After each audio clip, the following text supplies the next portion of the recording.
Hello guys, welcome to More Creative. दोस्तों, आज 6 नवंबर दिन गुरुवार है। वह हिंदी महीना अग्गन और कृष्ण पक्ष की प्रतिपदा है। तो चलिए शुरू करते हैं आज की बड़ी खबरें। यदि आपको खबरें पसंद आए तो वीडियो को लाइक जरूर करिएगा और आप हमें प्रदेश के किस जिले से देख रहे हैं कमेंट बॉक्स में जरूर बताइएगा। दोस्तों, खबरें पूरी पाने के लिए वीडियो अंत तक जरूर देखिएगा। दोस्तों, मध्य प्रदेश में सोयाबीन उत्पादक किसानों के लिए भावांतर योजना ने बढ़ाई है किसानों की चिंता। किसानों की सोयाबीन फसल पहले तो पीला मोजेक ने बर्बाद कर दी और अब भावांतर योजना से किसानों की चिंता बढ़ गई है। भावांतर के तहत उपज बेचने वाले किसान भुगतान के इंतजार में भटक रहे हैं। फसल बेचने के 3 से 4 दिन गुजरने के बाद भी किसानों को खाते में रकम नहीं मिल रही है। वहीं अब किसानों में आक्रोश लगातार उबल रहा है। किसान सुबह से दिन भर बैंक और मंडी कार्यालय के चक्कर काटते दिखाई दिए हैं, परंतु भुगतान के नाम पर केवल आश्वासन ही मिला है। मंडी अधिकारियों का कहना है कि धैर्य रखिए, रकम जल्द आएगी। अब कब तक धैर्य रखें, किसानों को समझ नहीं आ रहा। हालांकि सरकार को इस पर संज्ञान लेना चाहिए और फसल का भुगतान सही समय पर करना चाहिए। दोस्तों, प्रदेश सहित देश में मोमोज खाने वाले हो जाए सावधान, क्योंकि स्वाद बढ़ाने के लिए डाला जा रहा है केमिकल का ओवरडोज। दोस्तों, मध्य प्रदेश में हाल ही में छापेमारी में बड़ा खुलासा हुआ है। मोमोज का जायका बढ़ाने के लिए जरूरत से ज्यादा केमिकल मिलाया जा रहा है। यह वही केमिकल है जो स्वाद तो बढ़ाता है पर सेहत को काफी नुकसान पहुँचाता है। इसी चक्कर में मध्य प्रदेश के इंदौर में एक अवैध मोमो फैक्ट्री को प्रशासन ने सील कर दिया। खाद्य सुरक्षा विभाग के विशेष अभियान के दौरान यह कार्रवाई की गई है। जाँच में खुलासा हुआ है कि इस फैक्ट्री में बिना किसी वैध लाइसेंस के मोमोज तैयार किए जा रहे थे। इन मोमोज में मोनोसोडियम ग्लूटामेट जो केमिकल होता है उसकी मात्रा तय सीमा से ज्यादा थी। इसलिए ध्यान रखें, ऐसे केमिकल युक्त चीजों को न खाएं, अन्यथा आपके शरीर को काफी नुकसान हो सकता है। दोस्तों, मध्य प्रदेश में बिना हेलमेट वाले हो जाएं सावधान, क्योंकि कटेगा आप सबका चालान। दोस्तों, पूरे मध्य प्रदेश में 6 नवंबर से एक नया ट्रैफिक अभियान शुरू होने जा रहा है। अब सिर्फ 2 पहिया वाहन चालक ही नहीं बल्कि पीछे बैठने वाले को भी हेलमेट पहनना अनिवार्य कर दिया गया है। यदि पीछे बैठा व्यक्ति 4 साल से बड़ा है और उसने हेलमेट नहीं पहना है तो उसका भी चालान काटा जाएगा। पूरे प्रदेश में ट्रैफिक पुलिस ने 5 नवंबर को लोगों को समझाइश दी है, लेकिन 6 नवंबर से चालान की कार्रवाई शुरू हो जाएगी। इसलिए ध्यान रखें, यदि आप बाइक चालक हैं तो आपको भी हेलमेट पहनना जरूरी है और यदि आपके पीछे कोई बाइक पर बैठा है तो उसे भी हेलमेट पहनना बहुत जरूरी होगा, अन्यथा चालान के लिए तैयार रहें। दोस्तों, बिना हेलमेट वाहन चालकों पर बहुत ही सख्ती बरती जा रही है, इसलिए सावधान रहें।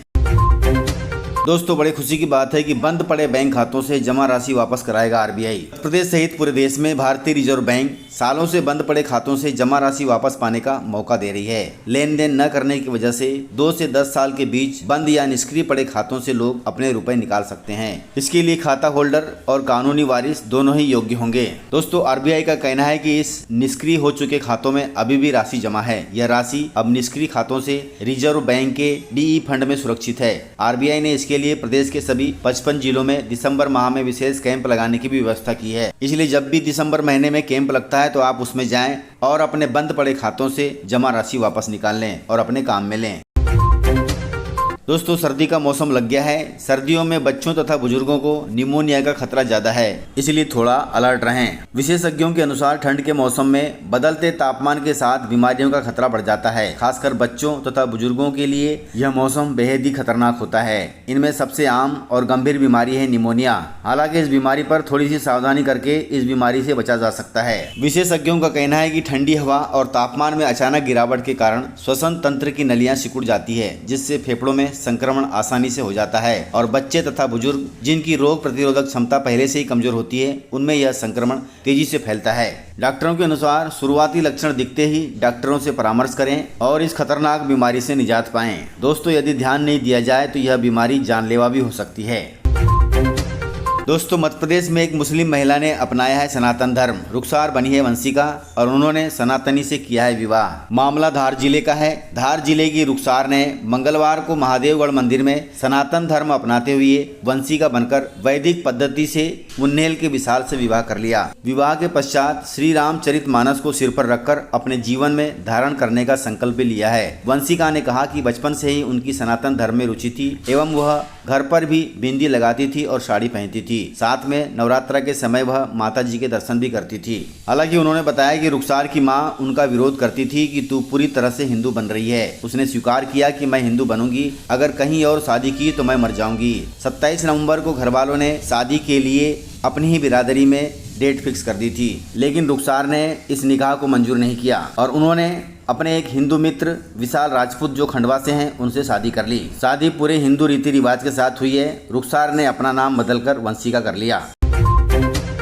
दोस्तों मध्य प्रदेश में बीपीएल कार्डधारी का बिजली बिल आया है 56,000 रुपए। गाइस मध्य प्रदेश के भोपाल शहर में बीते दिन कलेक्ट्रेट में जनसुनवाई हुई। इस जनसुनवाई में भोपाल के शंकराचार्य नगर से गोपाल चिड़ार ने अपने अफसरों से कहा कि सर मेरा बिजली बिल 56,000 रुपए से अधिक आया है। मैं एक बीपीएल कार्डधारी हूँ, मेरे पास कोई आय का साधन नहीं है, मैं इस बिल को कैसे पटाऊंगा, कृपया आप मेरी मदद करें। इस पर कलेक्टर साहब ने उनकी समस्या सुनी और संबंधित विभागों को आवेदन निराकरण के लिए भेज दिया। यह सब बिजली कर्मचारियों की लापरवाही का नतीजा है।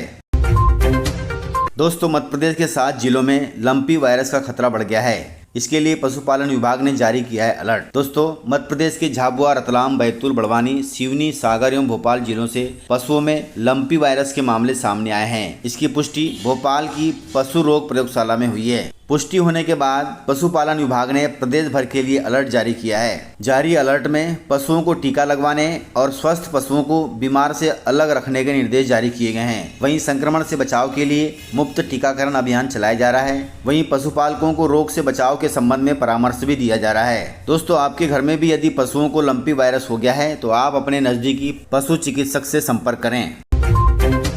गाइस मध्य प्रदेश बोर्ड की 12वीं की परीक्षा के टाइम टेबल में हुआ है संशोधन। अब एक पेपर 3 की जगह 5 मार्च को होगा। मध्य प्रदेश माध्यमिक शिक्षा मंडल ने बोर्ड परीक्षा 2026 के कार्यक्रम में आंशिक संशोधन किया है। इस संशोधन में 12वीं के एक प्रश्न पत्र को 3 मार्च की जगह 5 मार्च कर दिया गया है। हालांकि 10वीं की परीक्षा में किसी तरह का बदलाव नहीं हुआ है। 10वीं के पेपर पुराने टाइम टेबल के हिसाब से ही चलेंगे। केवल 12वीं के एक पेपर में ही बदलाव किया गया है। इस बदलाव के पीछे बोर्ड ने कोई कारण भी स्पष्ट नहीं किया है। बोर्ड ने अपने पत्र में स्पष्ट किया है कि केवल तिथि बदली गई है, परीक्षा के नियम तथा गाइडलाइन वैसी रहेंगी जो पूर्व में जारी की जा चुकी है। बोर्ड ने सभी स्कूलों के प्राचार्यों से कहा है कि वे परीक्षा में हुए संशोधन की प्रति को नोटिस बोर्ड पर चिपकाएं, साथ ही ऐसी जगहों पर चिपकाएं जहां पर छात्र इन्हें आसानी से देख सके। कुल मिलाकर 12वीं के एक पेपर को 3 मार्च की जगह 5 मार्च किया गया है, इसलिए संशोधित टाइम टेबल देख लें। दोस्तों इस प्रकार से खबरें थी। यदि आपको खबरें पसंद आई हो तो वीडियो को लाइक, शेयर एंड सब्सक्राइब जरूर करें। तो मिलते हैं सर अगले वीडियो में, तब तक के लिए जय हिंद, जय भारत, जय मध्य प्रदेश। दोस्तों मैं आपसे अपील करता हूं कि वीडियो में दिए गए आप इस पेस्ट को करें, क्योंकि यह पेस्ट हर्बल है, अपनी भारतीय कंपनी का है। कंपनी का नाम है नेटसर। गुटखा तंबाकू चबाने वालों के लिए यह पेस्ट बहुत अच्छा है, क्योंकि यह एक एंटी कैंसर पेस्ट है। दोस्तों विदेशी कंपनियों के पेस्ट न करें, जैसे कोलगेट हो, सेंसोडाइन हो, ये सब विदेशी कंपनी के पेस्ट हैं। अपने देश का पेस्ट करें और अपनी अर्थव्यवस्था को बढ़ाएं। जिस किसी को भी यह पेस्ट चाहिए वह कमेंट में बता सकता है, हम उसे उनके होम टाउन डिलीवर कर देंगे।